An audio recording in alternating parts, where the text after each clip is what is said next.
Hello everyone, and welcome to another Wine Steward video. It's nice to imagine you up here enjoying these wines, this wine in particular with me, and we still have to imagine for a while, but we'll get you upstairs soon, I'm hoping. So thanks in the meantime for watching the videos.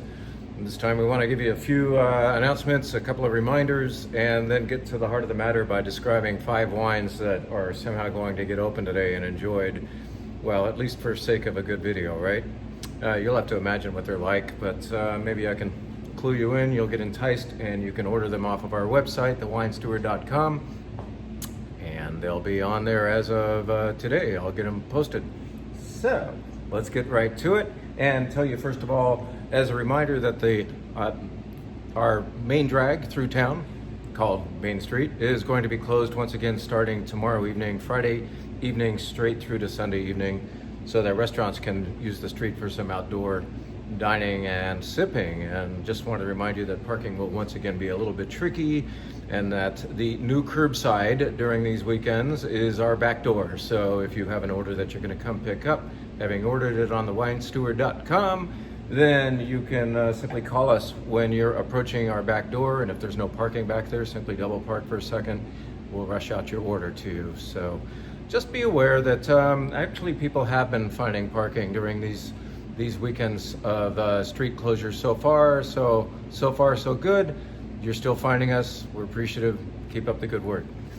And let's give you announcement number 2, and just let you know that those of you who participated in our first ever Zoom event can now pick up the orders that you kindly gave us, inspired by that event. So we had Tom Kelly explaining Italy, 5 different ways, 5 different wines, and we're very grateful for, I believe, 100% participation as far as reordering of many of those wines. So as of today, come on in, give us your name, and we'll happily give you your bottles of delicious Italian wine. Speaking of Zoom events, we're cooking up our next one. This one might involve simply yours truly doing this, but instead of you're having to watch me taste wine, you'll actually, in the meantime, you will have taken home, let's say, 4 bottles of wines that you probably haven't had from us yet, that I'm very excited about. My list of 3 will soon be 4. I'm looking for that last bottle that I think would fill out a fun evening of you and I trying some red wines together. So we know they'll be red. We know they're going to smell really good. Now I'll be incessantly reminding you to smell your wine throughout the whole gig, but the cool thing is we'll be tasting wine together for once. So why don't we do that in about a week and a half, maybe 2 weeks from now. We'll announce that, let you know what the deal actually is. So just look forward to our next Zoom event, since we got to practice and learn a lot by doing the first one with Tom Kelly. So stay tuned. And then samplers. We're just like killing it with samplers lately, because you folks love to have a whole like a 6-bottle carrier that has a theme of one kind or another under your arm as you head home from the Wine Steward. So want to remind you that the Spanish wine sampler that we talked about last week is still available. In fact, it's now replenished, because we've had a hard time actually keeping all 6 of those bottles in stock. It's been a nice little run over the 4th of July weekend on this particular product. The Spanish wine sampler has 6 different wines from Spain, and also includes a tub of Marcona almonds, for which Spain is also famous. These tasty almonds come to us raw. We roast them here. We spice them up a little bit, and they are freaking delicious. They're more moist and buttery than the typical almond. So you gotta have Marconas. And you will get them with your sampler of 6 different wines, 5 reds, 1 white. And for specifics on these wines, you can go to theWineSteward.com, look up that sampler, hit that product, and you will see each of the wines described with at least 3 or 4 sentences telling you where in Spain they're from, what the treatment is, what the idea is, perhaps what the food pairing might be with those wines. So Spanish wine sampler, still in play. It's a product on theWineSteward.com. Be looking for that. And thank you to those who have already participated and taken home that delicious wine. Sampler. The other sampler to talk about is rosé, and you might say we've been talking about that for months, and yes, we have. But it seems to me that rosé is back on the upswing. At least here at the Wine Steward, we're having a good time showing you rosé that's not just from Provence, but from all over the world. We've got them from Italy now, even Turkey and Washington State and so on. So it's been a very, very fun year for one rosé after another, arriving at our back doorstep and then heading to the big display up front. So we have done 4 different samplers of rosé so far, and as of tomorrow, after Eric and I confer today and do the proper ordering, we will have rosé number 5, rosé sampler number 5 on our website available, and it will be unlike any of the first 4. So we're going to show you new rosés, and you're going to develop even further into a rosé admirer and understanding that rosé from different places and different red grapes can all have different delicious remarks and statements. So be looking for that. So now let's get into some wines that I am extremely excited about, especially because I get to taste them, and I'm sorry you don't, but this is something meant to inspire you to take some home and find out more about. So this is a sparkling wine we've been carrying for a while. One of our more astute wine stewards noticed that we have moved on from 2015 to 2016, and she asked, Jim, have we even tasted the 16? And I thought, well, I hope so. If the reps are doing their job, they will always show us the new vintage of a wine, because wines change per year, right? Gin and vodka, they don't change, but wine, you got to keep checking it out. And that's the hardest part about my job. So this is a sparkling wine from the Loire Valley of France that is flipped from 2015 to 2016 vintage. And we thought, well, we better get this wine open to check it out and make sure we still love it. So producer name, very hard to see on this label. In fact, everything's hard to see on this label. And even if you can read anything, you're thinking, I know nothing. Why am I going to spend $24.99, $22.49 for Wine Club members for something about which I know nothing? Well, watch the video. Let's first get this bottle open and tell you, as I'm working with this bottle, that really when you loosen up the cage, that's what they call this wire apparatus that surrounds the cork, you actually want to leave that on. You want to do those 5.5 twists and loosen it, but leave that on. It's kind of like tire chains on a really otherwise very slick tire in the snow. You've got a better grip on this cork as you ease it up, and try not to blow out all the bubbles. The angel sigh. Anyway, we did that correctly, fortunately, on first take. So, and we want to get good stemware out. So this glass we've talked a lot about. This is the Lehman hand-blown champagne stem from France. We don't call it a flute because it's not straight up and down. It in fact affords your ability to smell the wine. And this thing is feather light. It's got that nice wide tulip-shaped bowl for you to actually fit your nose into, so that finally, instead of the flute, we can smell wine. We can appreciate champagne or sparkling wine's nose, where you just, with that's the other glass that we used to sell you and say, that's the right one to use. That's out of vogue now. We're into this. So, and what a smell. So here we are, we're in the Loire Valley, producer named Pierre Bise. This is a Cremant de Loire, which means it's sparkling wine from the Loire Valley. It's unfortunate that it cannot name the real source. The more site-specific name for where this wine is from is Savagnier. You might have heard that Chenin Blanc, which is the grape at play, also comes from a Loire Valley place called Vouvray, and then across the river from Vouvray is Mont-Louis-sur-Loire. We have a Kermit Lynch wine from Janière. That's another little region for Chenin Blanc. Savagnier is, I think, the most compelling place to grow that grape in the Loire Valley. This fruit comes from there, but there's no such thing as Savagnier bubbly sparkling wine. So this has to be kind of declassified to Cremant de Loire. No biggie. The wine quality is not declassified. The wine is magnificent. And if you like champagne and you want to buy down by $5 or $10 or $15 to a sparkling wine, you will not be losing anything in the form of intrigue, nose, or flavor by going to this wine. This is yet another example of why I call Chenin Blanc the best grape in the world. And I say that just kind of tongue-in-cheek in order to start a conversation, because of course there's wonderful grape varieties from all over the world, and how can we call one of them the best? But I love to defend Chenin Blanc as a wine, especially from the Loire Valley, being among the most interesting things if you can get over the hump of stigma that some people have about Chenin, thinking it comes only from a jug with a handle on it and is going to be sweet and grown in the Central Valley of California. No, the real deal especially from the Loire Valley, is fascinating, often dry wine. This is dry, sparkling. It can smell like lemon chiffon cake. It can smell like earth, maybe even white mushrooms freshly washed, like a moist cave perhaps. It's extremely compelling in the nose. Beautiful tiny little bubbles, little pinpricks on the tongue, and long in flavor. This is a wine that I have to tell you about, because if all you see is this nearly white label with writing that's hard to read and hard to understand, people will walk by. So please look this up. It's on the website. It's been on the website. Many of you already know about it, but now it's 2016 and I hereby approve of this new vintage. It's as good as ever. From Savinier, Loire Valley, France. Let's take you now to a wine from not as far from here. We're going to go to the Napa Valley, to a Napa Valley producer who, of all things, is not promoting Cabernet as their flagship wine, but Sauvignon Blanc. And that's actually a brave thing to do because of the price of land up there in Napa. You really want to grow the most lucrative grape. In other words, you can get perhaps $8,000 to $10,000 per ton for your Cabernet Sauvignon, whereas Sauvignon Blanc will not command that price per ton if you're selling your fruit.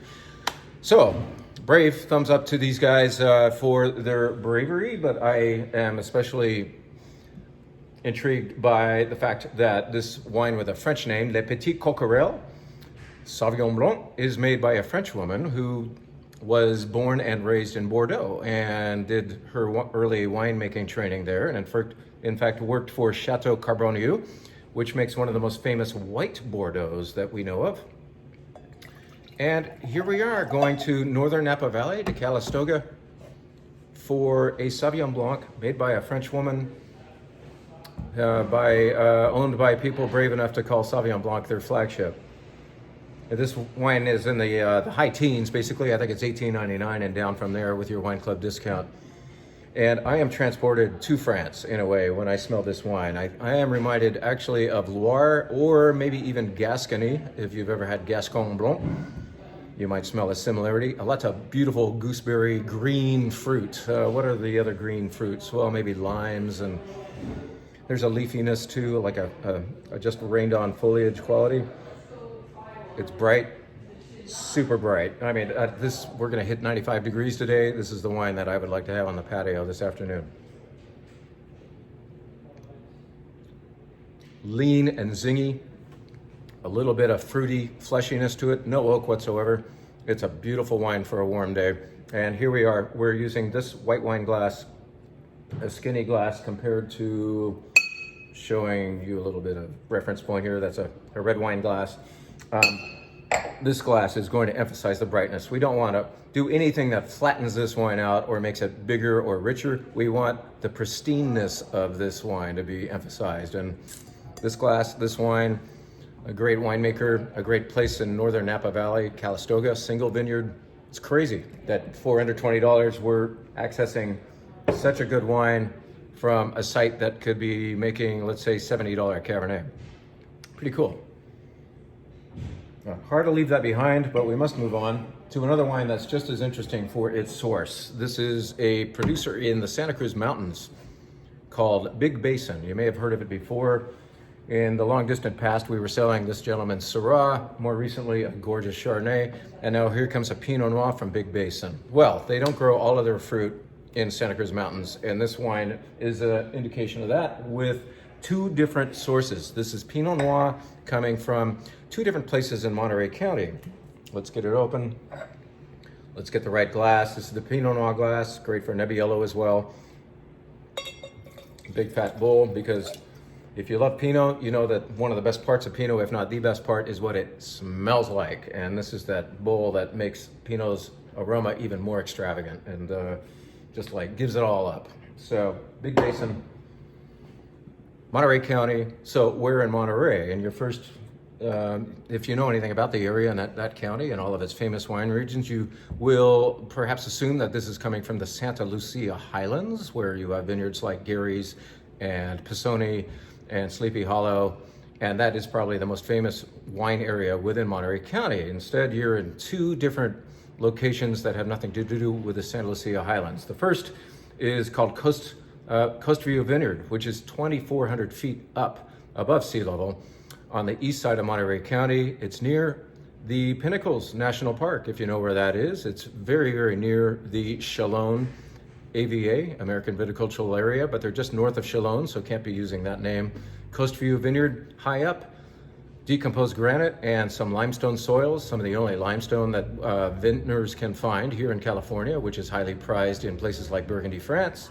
So that is Coast View Vineyard, and the other provider is the Olson Vineyard, which is only 5 miles from the freaking cold Pacific Ocean of Monterey Bay in Prunedale, of all places. So this is a vineyard above Highway 101, and it is on one big sand dune. Basically, sandstone is the soil type there. So you've got Pinot Noir from 2 remarkably different places, adding up to a compelling nose with all kinds of crazy things going on. There's beautiful fruit, tanginess of, let's say, cranberries, perhaps even some dried orange peel. There's something slightly wild or savage about this wine too. Like you're wondering, man, it's a brushiness perhaps. It's a wonderful, compelling wine, a little like the Windy Oaks Santa Cruz Mountain Pinot that we've been carrying here longer. What a nose, how fun.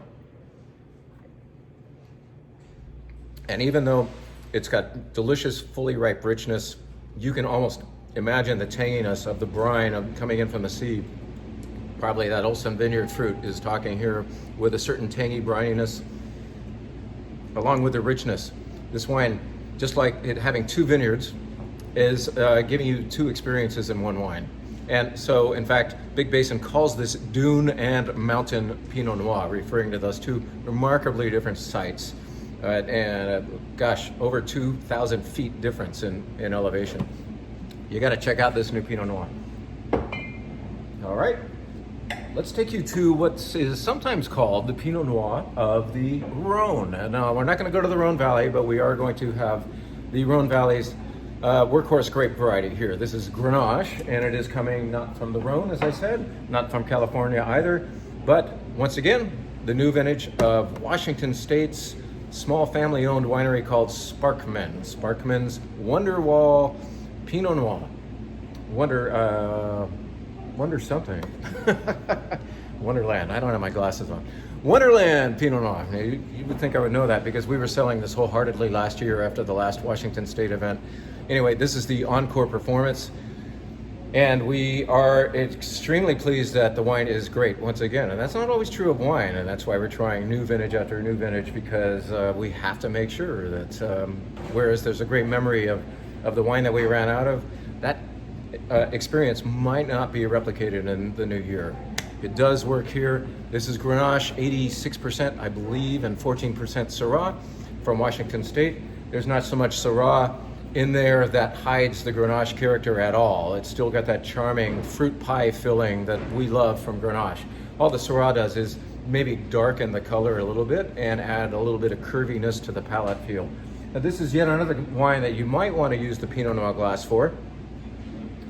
And that's kind of up to you because it is 14.5% alcohol, and the one downfall of the Pinot glass is it shows more heat than the narrower, what we call Bordeaux glass or Cabernet Merlot glass. So it's kind of up to you what you would do with Grenache, but since it is in a way the Pinot Noir of the Rhone, it's got that beautiful scent. It's so fragrant and so much fun to smell. You might want to just turn it down 10 degrees by putting it into the fridge for a minute and go ahead and use that Pinot Noir glass. By chilling it, you will get the alcohol effect dampen a little bit. You don't want to chill it so much that you lose your Grenache, of course, but I invite you to check out this delicious new Wonder Wall. Am I getting that right? Wonderland, come on, get it right. Sparkman Grenache, it's delicious, check it out. Back on the shelf. I sure hope we get to do a Washington State event again this year, and I'm not going to say if we do, I'm going to say when we do. This wine will certainly be a highlight. Last year you bought the hell out of it. So, the final wine that I want to bring forward is going to be a very familiar face. It is the brand new vintage, not even on our shelf yet, Silver Oak Alexander Valley Cabernet. You know, the Napa Valley gets released in late January, early February. Well, here's the 2016 brand new vintage time of the year for this wine to come out, for us to do our little pre-sale. I have tasted this wine. This wine was opened yesterday, and we have been handling this bottle quite a bit. I don't know if you can see the fill level there, but we've been showing it to staff so that they know what they're selling. I've been taking repeat sips myself just to note what I'm finding in the wine and to see what hours of development do to it. And it's very interesting to try it the next day to see if the wine is still nice and in fact if it's doing anything new, because if the wine is still healthy after a day of all this activity, all this error on the wine, we can pretty confidently say the wine is, once again, a great aging wine. And this wine is notorious for being a 10 to 15 year old or 10 to 15 year lifespan of incredible wine drinking ahead of you. That's why so many people collect this wine. And we do know that many of you don't even buy this wine in order to drink it. You are buying it to give it. Whether you are putting some of the silver oak down in your own cellar or whether you plan on giving it as a corporate gift even as soon as this Christmas, July is the month to buy it from us. I can tell you that we're going to keep it on the shelf all year long, at least as long as our allocation lasts. But we are going to offer through our constant contact email special pricing once again on this wine. If you make a commitment in July, we'll have your wine for you a week after you order it, and we will be giving you outstanding pricing that will be very, very hard to find anywhere else. So what about the wine? Yes, a day later it smells great. You guys perhaps know that Silver Oak Cabernet prides itself on using American oak, one of the last Napa cabs that does so. So 100% American oak happens in this Cabernet. In fact, they're so fascinated by American oak that they own their own barrel making facility. I believe it's in Missouri or Mississippi, one of those two states, Missouri. And building their own barrels is actually a tradition that is kept by another set of wineries in some other part of the world. And in fact, those people making American oak barrels in Rioja, Spain, make a wine not unlike this. I often compare Silver Oak Cabernet these days to classic style Rioja. This is one of them by Pesina. But you do get that effect of this really strong, rich, caramely wood along with black cherries, cedar, dark plum.